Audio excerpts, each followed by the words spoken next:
This episode of Tech News Day is sponsored by Stitch Fix and by Manscaped. As parts of the country reopen after unsuccessfully stopping the spread of the coronavirus by doing the absolute bare minimum for a few weeks and then just calling it a day, we're seeing a lot of free market business innovation out there. A few days ago, we talked about how some restaurants are using mannequins and blow-up dolls to fill the empty seats in their dining rooms while occupancy limits are in place, and how weird and unsettling that is. And this week, a restaurant in Maryland, a little beach town in Maryland, has rolled out their creative new solution for enforcing social distancing. Bumper tables. They look fun, don't they? Fishtails Restaurant in Ocean City unveiled the devices, which are basically a big 6-foot diameter inner tube on wheels with a table surface around the user, allowing them to eat and drink comfortably. The bumper tables were designed by Baltimore company Event Revolution, who seem to have pivoted their business model entirely to COVID-19 related products. Smart, good on them. They've done products like hand sanitizer stations, air purifiers, sneeze guards, pillows that say, due to social distancing concerns, please do not sit here, and personal protective equipment like this face mask that features a zipper for the mouth so you can take a bite or a sip if needed. And yeah, that definitely looks like something that the BDSM community would call a GIMP mask, but no kink shaming here. Yes. I love it. The bumper tables are great because in the first video that I saw of them, the first thing they did was completely make the bumper tables pointless by cheersing each other nonstop. Yeah. Like, here, let's just touch each other's drinks together. They look like those little like babies, the tables you make for babies on wheels. It's so they can walk without knowing how to walk. And not bump into anything. Yeah. Like they're just completely surrounded. We're adults and now we're babies again. But yeah, anyway, the CEO of Event Revolution told the Baltimore Sun, quote, "We wanted to come up with a creative and fun way to keep everyone safe and compliant, but still bring back the social and festive and party aspect of the event." Well done. Yeah. And the owners of Fishtails Restaurant, they say that the response so far has been positive. People are having a blast. Yeah, it really, it's a conversation starter. And we make a lot of money because everyone's spilling their beer. Yep.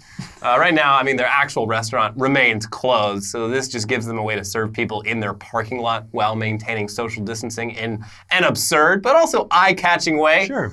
But back to that GIMP mask for a second. Now, obviously, wearing a mask, it's pretty incompatible with eating and drinking. But, like, what are you supposed to do? You're supposed to take your mask off every time you want to take a bite or a sip and then put it back on again and repeat this process over and over and over. It sounds absolutely maddening. Plus, you're touching your face every time you do it, and that's a no-no. Now, on the other hand, the BDSM look, probably a little too weird for most people. I don't know. Actually, I'm in Slipknot. So there's got to be a solution here, that does what the GIMP mask does, but safer, and it's like going to be a lot less embarrassing for more people. Well, good news. Some inventors over in Israel have invented a face mask with a mechanical mouth opening that the user operates with a handheld controller attached to the mask with a cable. Wow, innovation. Wow, amazing. Look at that. When you want to take a big bite, you give it a squeeze, you stuff your mouth, and then you release to close the mask back up. And best of all, this looks way less ridiculous than that GIMP mask. Yeah, that's totally normal. Nothing weird or unsettling about this at all. Yeah, just kidding. I mean, you're looking at it, it's horrifying. It is. I hate this so much. It looks like it's straight out of a horror movie. Yeah. And it looks like it doesn't even close fully, which obviously defeats the entire purpose of the mask. Also, even in what appears to be promotional footage for the mask, they're getting food all over this thing. It's disgusting. Yeah, it's filthy. This would honestly be less unsettling with the BDSM aesthetic. Yeah. They just make it leather. I'll take the GIMP mask. Yeah. Thank you. For now, I think we're probably just going to keep eating at home. But, it is beautiful to see these inventions come out. This is the spark that a lot of people needed. I do enjoy, when I was a child, there was this funny thing that you could buy at the joke store. I think they sold them at Spencer's. And it was a man that would moon people. Yeah. And it is the same exact contraption that they're using in this. It's just, they're like, how can I use that guy that moons people into a mask that opens and shuts?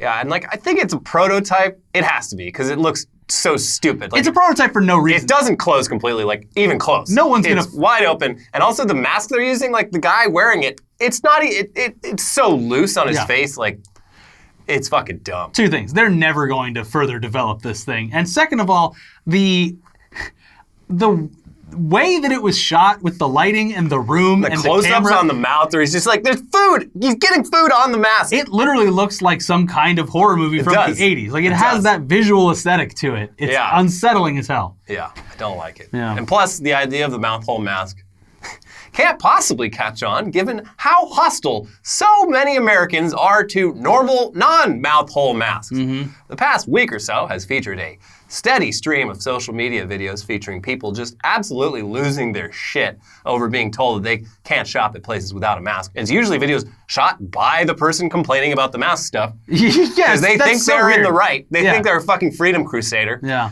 But Wait yeah. till the world gets a load of me. Yeah, they're going to really be on my side when they see that this Costco manager didn't want to let me in so I could cough on all the rest of his customers. What do you mean I'm the asshole? Yeah. No.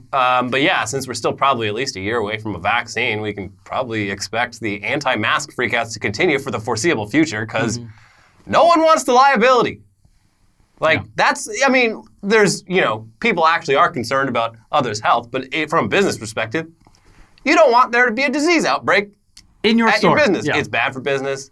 You might get sued. It's kind of untested ground legally. But yeah, some people, they just see having to wear a mask as a complete, total deal breaker, an infringement on their civil rights. They are not happy. For example, Walt Disney World in Florida, they started their phased reopening, beginning with the Disney Springs Shopping Center, and mandatory face coverings are required for all guests. No mask, no Disney for you. So let's check in on the comments section of the official Disney Parks blog entry about this to see how these Mickey heads are handling Real this salt news. of the earth people. Yeah. Took to the comment section. These are always fun to read, so let's start it off. I'm sorry, but I and my family will not be coming to Disney Springs with these ridiculous rules, especially wearing of the mask. The mask. Masks should be optional. The mask seems to be becoming more of a badge of honor and a feel-good thing to do than a medical necessity. As an annual pass holder, I will stand by and see if the rules are modified by the time the parks reopen. They won't.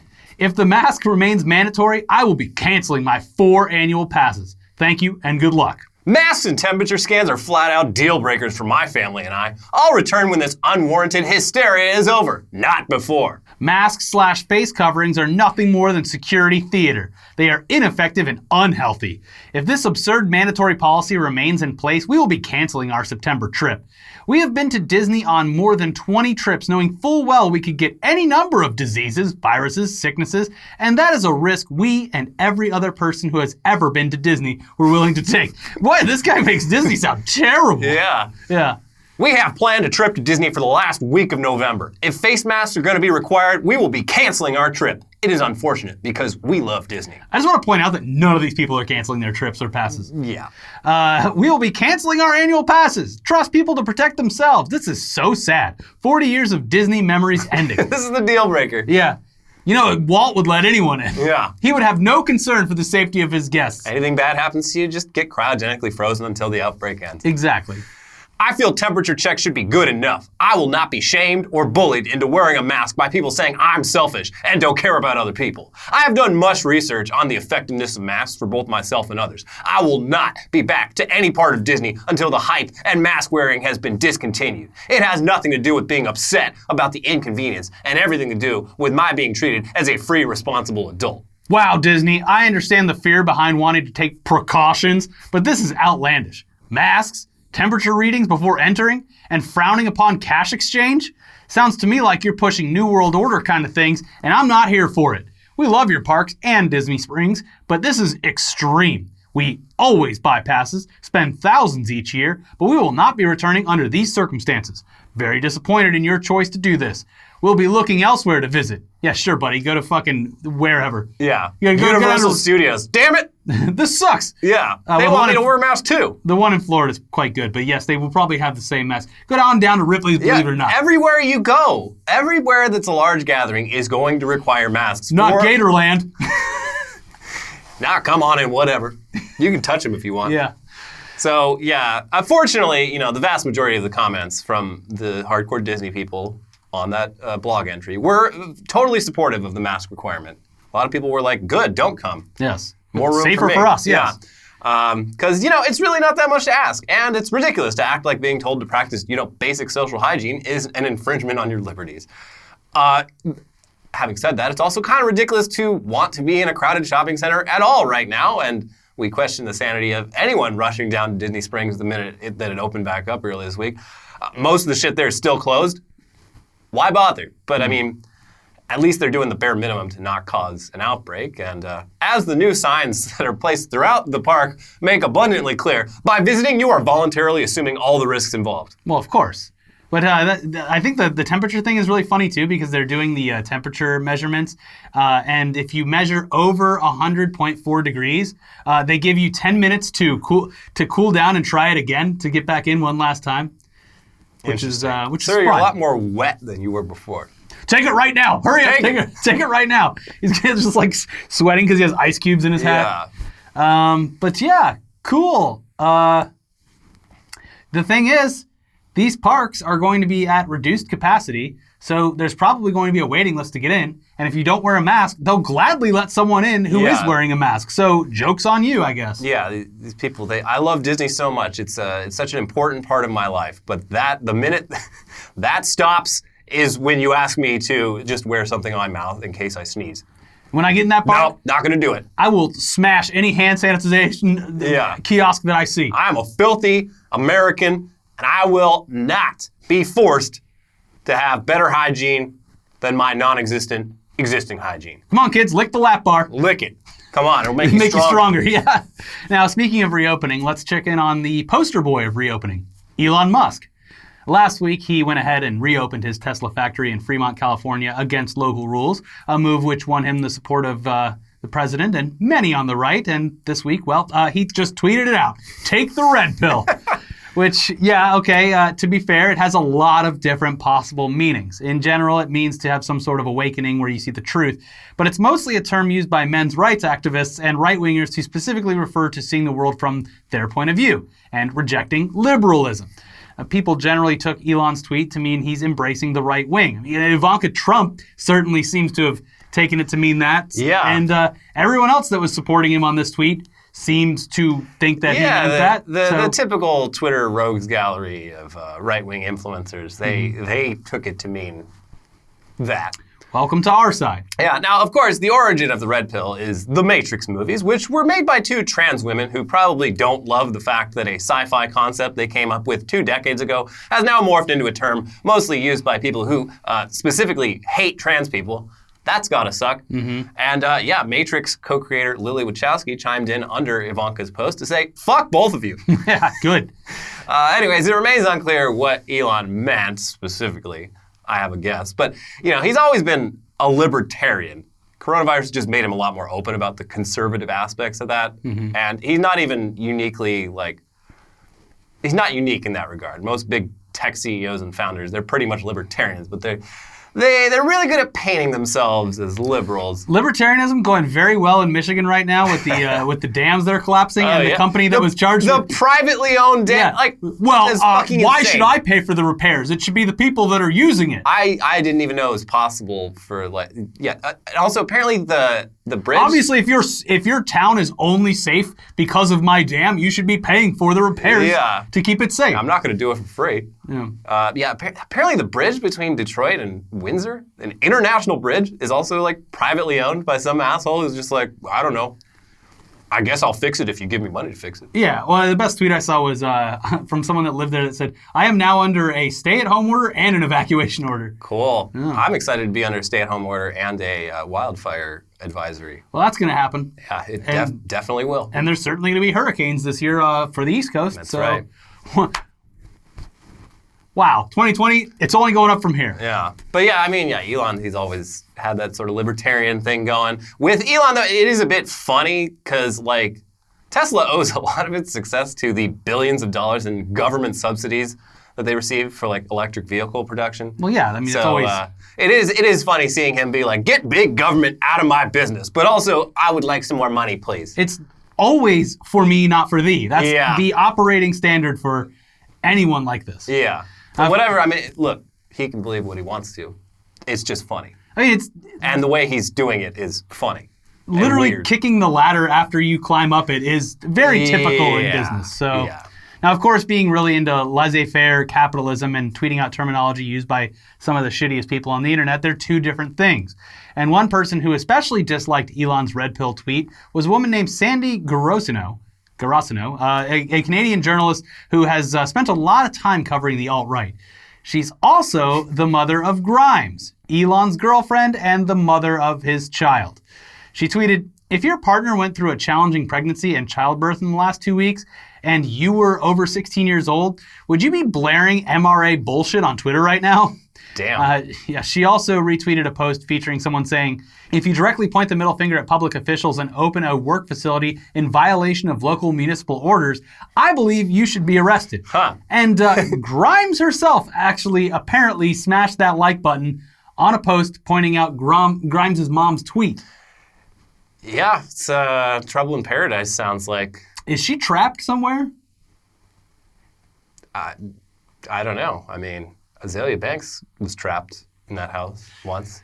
Could Grimes be trapped? Could be anything, I guess. No, I think they really love each other, which is fucking weird. But, yeah, who knows? maybe, I would love to see, like, pure, unfiltered Grimes opinions about Elon Musk, because she probably does dislike a lot of things about them. Most people in relationships do. But with Elon, it's, like, very public stuff, probably. Whenever she pipes up, he's going to put her in one of those self-driving cars and, like, put it into Princess Diana mode. No. Holy shit. Yeah. Princess Diana mode. Yeah. It's the new feature that's coming to Tesla. If you don't like someone, the nearest tunnel. Yeah. And just yeah. Anyway, so yeah, your Elon update for this week, it's not really about anything. It's just that he's pivoting his brand to appeal more to conservatives. And his mother-in-law and possibly his baby mama are not having it. Yeah. Love on the rocks ain't no big I surprise. told you, the greatest game he's ever going to play is selling electric cars to conservatives. Yeah, buying electric vehicles to own the libs. Exactly. I don't have much of a problem with that. Yeah, do the ends justify the means? Sure. I don't know, I guess. If everyone's driving electric cars, it's going to be better for the environment. It's a brilliant grift. Even if it's an unintentional grift. No, it is. Yeah, it's going to be a great surprise for him in his pocketbook when he's like, oh, wait, hold on. Yeah. Maybe I should be nicer to both sides. Sell cars to everyone. Maybe I should just not tweet. I should delete my Twitter account. Yeah. Maybe I should stop shitposting. Mm-hmm. But anyway, speaking of pills, turns out our Commander-in-Chief, Donald J. Trump, has been taking hydroxychloroquine, the drug that he's been promoting as a surefire way to stop the virus, even though the only evidence supporting this was one very shoddy study that no one has been able to reproduce the results of. Quote, "I started taking it because I think it's good. I've heard a lot of good stories." He also said that it was not recommended by the White House doctor. He just requested it. And I mean, I guess when you're the White House doctor, you just sort of do what you're told. So, yeah. Or he's lying about all of this. Yeah, or he's not on it. Like, yeah. Who the fuck knows? Or he's just fucking lying. But again, yeah, the jury is very much out on the effectiveness of hydroxychloroquine on COVID-19. For people already experiencing symptoms, it's been shown in some studies to potentially make things worse. It can cause serious and potentially fatal heart rhythm issues, even in healthy people. Now, of course, this is the healthiest president in American history we're talking about here. He is 6'7", 200 pounds of pure muscle. Pure muscle. Nothing to worry about.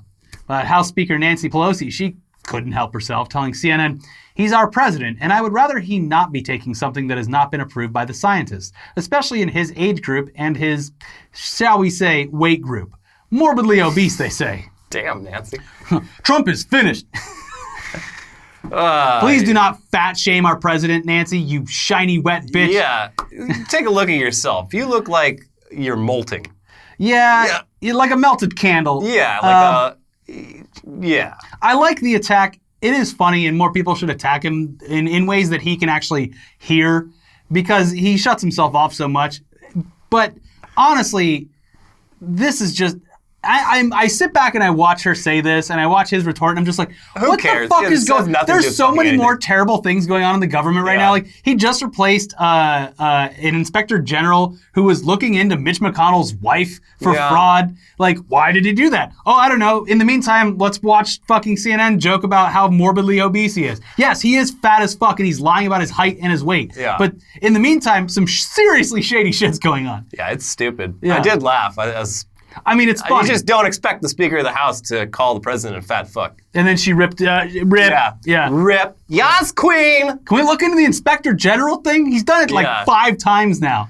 Yeah, it's He fired one that was looking into like a Saudi arms deal. seems like our government might be a little bit corrupt. Yeah. Anyways, what he's do a I fat fuck. Big Yeah. deal. But anyway, the biggest issue with all the hydroxychloroquine promotion Hydroxycut. from the president and others, it's mostly just that, a lot of people with diseases like lupus, they need access to these pills. Please. And if too many people get hydroxychloroquine prescriptions from shitty doctors that are looking to cash in on the hype, that might cause a shortage for the people that actually need it, which would be bad. It might be helpful against COVID-19. It might not. The jury's out. But in the meantime, the medical consensus is we don't know. And, you shouldn't just take pills for stuff that it might work for. One of the saddest but funniest meme images of the year is that like shriveled guy's like, my pills, please. It's just like, meanwhile, it's like, we're taking these as placebos. Yeah. Yeah. Taking these for no reason. Healthcare, please. Some whack job doctor in France like 4 months ago said, tested it on like 3 people and they're like, look, it's secure. The ones that didn't die did really well. Yeah. Also, didn't we test it here at the VA hospital and it did not perform well? A bunch of people that took it died. Yeah. So, yeah, like, the jury's out, but it looks like it doesn't. The jury's out because they're dying. Yeah, the jury's dead. Yeah. But yeah, probably not the cure. Anyways, let's move on. Phil is finally off the phone with customer service, but before we check in with him, this episode is sponsored by Stitch Fix. Wouldn't it be great if every clothing store that you shopped at had only your size, the styles that you liked, and the price that you wanted? Well, Stitch Fix is a company focused on making that happen. Stitch Fix is an online personal styling company that makes getting the clothes that you love effortless. It's a completely different way to shop that's all about you every time. To get started, you can go to stitchfix.com/newsday to set up your profile, and they'll deliver great looks personalized just for you in your colors, styles, and budget. You pay a $20 styling fee for each fix, which is credited towards anything you keep. Schedule at any time. There's no subscription required. Plus, shipping, returns, and exchanges are easy and free. Stitch Fix does the hard work for you, making great style effortless for everybody, including men, women, and kids. Get started today at stitchfix.com/newsday, and you'll get 25% off when you keep everything in your fix. That is stitchfix.com/newsday for 25% off when you keep everything in that box. Stitchfix.com/newsday. I got this shirt from Stitch Fix. You look very nice. It's a nice shirt. This episode is also sponsored by Manscaped. Ow! Ooh! Fuck! Oh, those are the screams that I used to make when I would cut myself shaving before I knew about Manscaped. Surprised I have a wife at this point. Thank you, Manscaped, though, for turning my loud shrieks into multiple peaks. Men, start taking notes because Manscaped accidents, they are a thing of the past.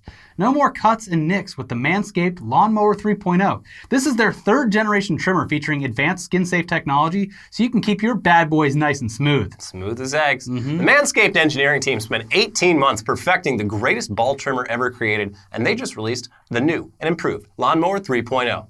When I tell you this is premium, I mean premium, baby. The battery will last up to 90 minutes so you can take a longer shave. One of the coolest features is the LED light, which illuminates grooming areas for a closer and more precise trimming. And let's not forget about the charging stand. Show your mower off loud and proud because this intelligently designed stand is a rapid charging dock powered by USB. You need to try this for yourself. So get 20% off plus free shipping with our code TechNewsDay20 at manscaped.com. If you use that code, you get it. Your balls will thank you. We will thank you. So again, get 20% off and free shipping with the code TechNewsDay20 at manscaped.com. Everyone's going to love the way you look. Manscaped.com, code TechNewsDay20 for 20% off and free shipping. Now let's get right back to it and check in with quarantined Phil. Phil, how you been? Okay, and you don't have any of those in stock. I'm just looking for something that has more than 64 of memory. I don't care about the color. I'll hold. So last week my phone died and I need a new one, and it's not super fun tracking one down during the pandemic because stores are carrying less inventory and getting things mailed to you is slow due to the overloaded shipping system, and it sucks not having a phone. But the one bright spot I can look forward to when I actually get a new phone is how all my old stuff will be there.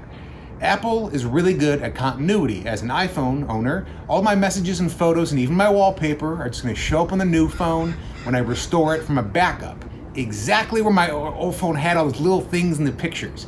And the same is true for the lack of consequences Apple is facing after having contractors listening to Siri recordings without telling users. No accountability last week, no accountability this week. It's continuity with Apple. We all know smartphones and devices have assistants baked in, and you can summon your digital assistant with those magical words, "I won't do it," to screw up your video. You know what they are and how they trigger each iOS or Android or Amazon device. But sometimes they work, and sometimes you look like an asshole screaming at a rectangle. "Siri, I fell down. Siri, when is Shark Tank on? Siri, I fell down and I want to watch Mark Cuban buy a 15% stake in a small company." To better understand accidental Siri triggers, Apple used contractors to listen to whatever happened to trigger your device to get to listen. And that's where all these problems started. Last summer, a story broke that contractors, non-Apple employees, were listening to Siri recordings to grade the accuracy of the digital assistant. And in the process, they were hearing lots of personal stuff. The whistleblower who came forward with this info said, "There have been countless instances of recordings featuring private discussions between doctors and patients, business deals, seemingly criminal dealings, sexual encounters, and so on. These recordings are accompanied by user data showing location, contact details, and app data." Oh, so just the cool stuff like criminal dealings and sex? No boring dudes with their girlfriends with hour-long speeches as to why the Snyder Cut needs to be released? The thing is, he wasn't the real director. That's not the Justice League that we deserve as fans, okay? What we saw, not the real movie. No, it was in theaters, but that's not his vision, okay? That's not his vision.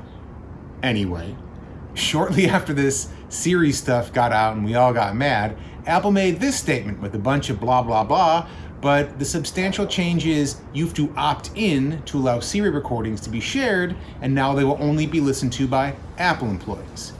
So when you get a new phone or upgrade, you get this screen, or if you don't care about that or blew past it, you gotta dig into your settings and make your decision here.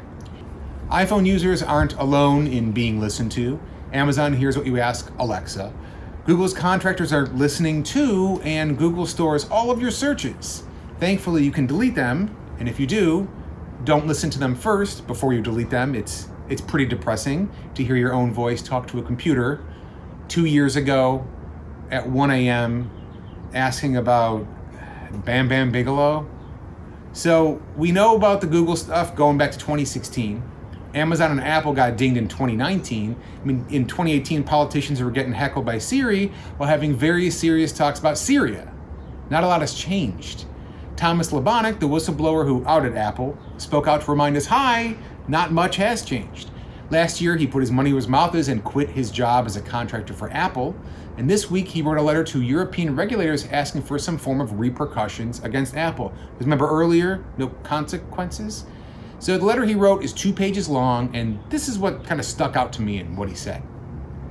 These recordings were often taken outside of any activation of Siri, e.g. in the context of an actual intention from the user to activate it for requests. These processings were made without users being aware of it and were gathered into data sets to correct the transcription of the recording made by the device. Takeaway here is people didn't know they were being recorded or that it even was an option. Apple also had a project called Development Data, where staff assigned to the project had access to personal user information and used it to be able to link it to Siri commands. That means that users' playlists, contact details, notes, calendars, photos, maps, etc. were gathered in huge data sets ready to be exploited by Apple for other projects. So it means that your Siri data wasn't anonymous. So if Apple, or if an Apple employee or a contractor found your Siri conversation to be interesting or your illegal business sex, they could see all your personal info that you have stored in your phone or in the cloud, your address, your photo library, and put it all to a name, which is kind of creepy.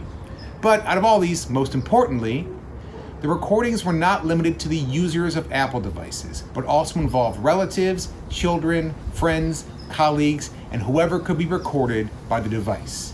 So everyone's a narc here wearing a wire these days. Apple users, Android users, those 3 dudes who still have that Amazon phone with all the cameras on it, they're all narcs. That's the issue with big tech being everywhere. All these little fucking cameras and microphones, we don't know what they're hooked up to.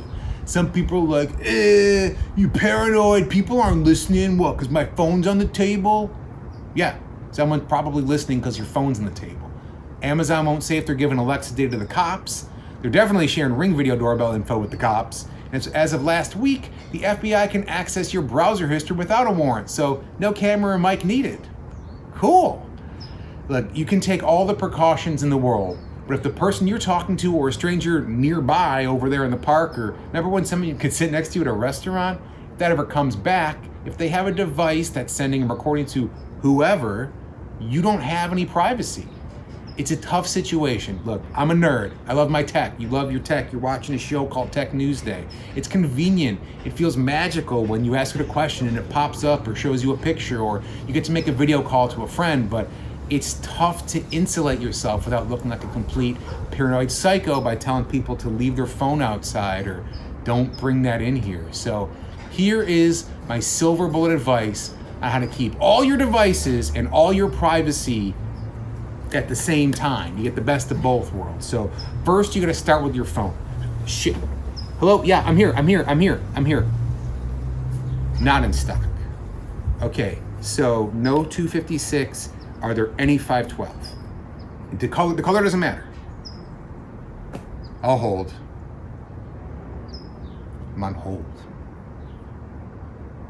Thanks, Phil. Moving on now to other news. The school year is wrapping up for American high school students, and for some upperclassmen, that means taking AP tests. In any other year, that would mean students all filing into the school gym to fill out the tests together, while a test proctor observed and made sure no one was cheating. But this year, obviously, things are different. Now, Phil already talked a little bit in a previous episode about ProctorU, the creepy proctoring service where a complete stranger watches you over webcam while you take your test. In addition to that, another thing that's different this year is that a lot of students are taking their tests and then having to do the whole thing over again at a later date because they weren't able to actually submit their work. Wow, that must be infuriating. Yeah. So the cause of this issue is the photo format used in the most recent iPhones, HEIC files. The compression in HEIC files makes them smaller than JPEGs and PNGs, allowing users to store more photos, but it's such a new format that outside of iPhones, it's not really supported. AP exams require long-form answers, and students have the choice of either typing them out in the AP exam web portal or to write them by hand.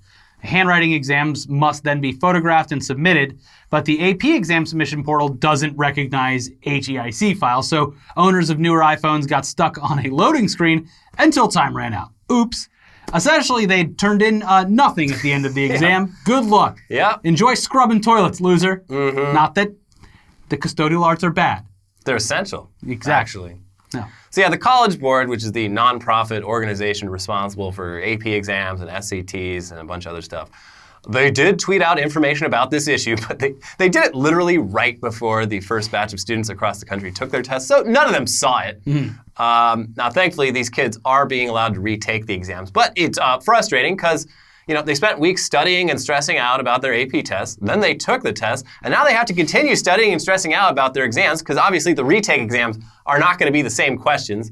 So that's fun. Yeah, I guess it was all just a practice test. Mm-hmm. From The Verge, quote, even students who knew about the HEIC problem have had trouble figuring out how to fix it, especially in the high-pressure testing environment. Sean S., a junior from Chicago who took Calculus AB, used OneDrive to port a photo to his Windows desktop from his iPhone, then attempted to convert the file with Windows Photo. Due to the photo's size, the conversion took over 5 minutes. Then, before the JPEG had fully submitted, his time ran out. Damn! Yeah. The true test of aggravation before you enter the workplace takes place in high school. It does. Yeah, get ready for more of this when you get older, because there's going to be a ton of people who want the wrong file types, file sizes. And the College Board, they've essentially had a monopoly on these sorts of tests for over 100 years. They make a ton of money off of it because you have to pay to take these tests. They have like a revenue of like $1 billion annually. And they had like 2 months to You can't just mail in a Scantron? No. And it's like they had to have tested for the writing part. You make this entire web portal, you're gonna fucking test that on the most popular phone on the market, right? But apparently not. Kids these days, they love the Android. Anyways, this week, aggrieved students and parents filed a class action lawsuit against the College Board, accusing them of breach of contract, gross negligence, misrepresentation, and violations of the Americans with Disabilities Act. And they demanded they accept students' existing answers instead of making them retake the test, as well as $500 million in damages. Well, all that money's going to go straight to the lawyers. Yeah, and obviously this is going to take longer. Like, yeah. These kids are going to be out of college by the time this is settled. Yeah. You see, Equifax finally was just like, no one's getting their check. Got him. Yeah. And everyone learned their lesson, and it never happened again. Also, the College Board was accused recently of using Reddit sock puppet accounts to create a subreddit called r/AP Test 2020, basically as a honeypot to entrap students into trying to cheat. I guarantee you fuck Jerry's behind this. It's unclear whether this really was a College Board sting operation. I'm leaning towards yes. But the whole thing, it looks very just like, how do you do, fellow kids? Would you like to help each other cheat on this year's advanced placement exams? I'm telling you, it's perfectly safe and anonymous. This is a campaign forged with fuck Jerry media. Yeah. And it was a subreddit, but like they're like, no, we're not going to do the discussion here on Reddit. Sign up for this Google group. So it's like obviously with the emails. Yeah, people's emails are like associated with their real names and shit. It's just like it's all just way too suspicious. No. Hilarious though that they thought they would do like. I mean, if you're stupid enough to fall for that, you should fail the test anyway. Yeah, I agree, kind of. Yeah. Anyways, finally, you know how much we loved the long, hilarious saga of the coolest cooler, the most notorious product in crowdfunding history. It was a cooler that did it all. I mean, a party in a box, and it got millions of dollars in backing, and then never ended up delivering to tens of thousands of backers, even after 5 years. Well, meet the iBackPack. It's a backpack that does it all. Charging ports, RFID blockers, a Bluetooth speaker, a mobile hotspot, Kevlar, and a gun sleeve. Cool. Wow. Now I can put my gun in my backpack. Back in 2015 and 2016, not long after when the coolest cooler was racking up seed money, the iBackPack raised over $720,000 on Indiegogo, then another $76,000 on Kickstarter. And just like with the coolest cooler, almost nobody got a backpack. Yeah. The iBackpack's creator, Doug Monahan, even admitted at one point that he was directly inspired by the success of the coolest cooler. Quote, I saw the coolest cooler and I'm thinking, Jesus, if people are going to give $14 million to a cooler for crying out loud that they only use every weekend maybe, then what do they need? They need a backpack. Everybody uses backpacks. I never in my wildest dreams thought I'd get $800,000 and have the FTC breathing down my neck calling me a lying, cheating scumbag thief. And yeah, that's why the iBackPack is iBack in the news. The FTC sued him, and he recently settled with them. Unfortunately, nobody's getting any money because he apparently just spent it all on himself. Poof, it's gone. But the settlement does include a lifetime ban for Doug Monahan from ever using crowdfunding again, which I think is hilarious. Yeah, but again... You, sir, are banned from crowdfunding. But again, the people didn't get the money, which sucks. And it was like a helmet technology where the guys just went to like Vegas and spent all the money on hookers and blow? Yeah, there's like, people don't... I mean, you don't really hear about crowdfunding nearly as much anymore. I feel like that it was sort pretty of... flash in the pan big kind of boom thing. of crowdfunding was like 5-6 years ago. Yeah. As far as like new inventions. Because like at this point, so many people have been burned. Like legally, they can do this. Like this guy got away with it. As long as you just blow all the money, yeah, you don't have to do shit. You just can't use crowdfunding ever again. Yeah, but like $800,000. Imagine what you'd do with $800,000 if there was just no strings attached. And like, oh, at the end of this, they're gonna say you can't do that again. I know what I'd do. I'd put a down payment on a house in Los Angeles. Well, they would take the house then, probably. Damn it! You got to spend it on perishables like cocaine and sex. Yeah, so I'd do that. Yeah. There we go. Yeah. I'd go straight to Vegas. They're starting to open back up. They got sneeze guards on all the crap stables and stuff. Sneeze guards everywhere. Mm-hmm. It's great. Yeah. Only 2 people can go down Ripzilla at a time. Or whatever that fucking thing's called, the zip line. Anyways, that's it for this week's episode of Tech News Day. Make sure you watch our episode from Monday to hear about the biggest scandal ever to rock the Chuck E. Cheese franchise. Yeah, the world of pizza is in tatters. Yeah, and also watch our most recent episode of Weekly Weird News right over there, and we'll be back with some news dump where we will be covering the Justice League news. God damn it. Mm-hmm. Bye-bye. Bye.